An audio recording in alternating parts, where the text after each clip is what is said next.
Id-deal li qed jinnegozja Konrad Mizzi mal-Korinthja l-konċessjoni tal-art jibqa' mistur. Meta kien mistoqsi jekk jarax konflitt ta' interess meta ditta li qed tivvaluta l-art għall-Gvern kellha lil Korinthja bħala klijenti, Konrad Mizzi wieġeb li m'għandux informazzjoni li hemm konflitt ta' interess. Il-management għal dawn ikun hemm management biex ngħidlek engagement team b'saħħtu u l-engagement team jieħu ħsieb li ikun hemm l-internal controls biex il-valuation issir b'mod professjonali. Ma sarax konflitt ta' interess?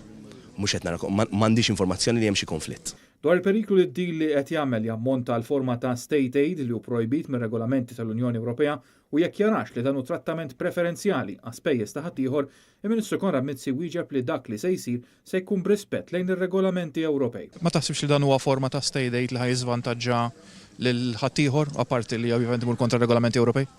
Aħna kull ma se nagħmlu se jkun always in line with European Commission rules. Il-kummenti tal-Ministru Konrad Mizzi konfermaw rapporti f'ġurnali li hemm urġenza biex id-deal ikun konkluż qabel il-Parlament jaġġorna għal vaganzi tas-sajf. Fl-istess waqt kollox għandu jibqa' jinżamm mistur sakemm tkun għaddiet l-elezzjoni tal-Parlament Ewropew u tal-Kunsilli Lokali. Konferma ta' dan u l-fatt li l-Parlament jinsab ġurnata 28 ta' Mejju, jiġifieri wara l-elezzjonijiet. Trasferiment ta' art pubblika teħtieġ riżoluzzjoni fil-Parlament, xi ħaġa li issa żgur mhux se ssir għax il-Parlament jinsab aġġornat.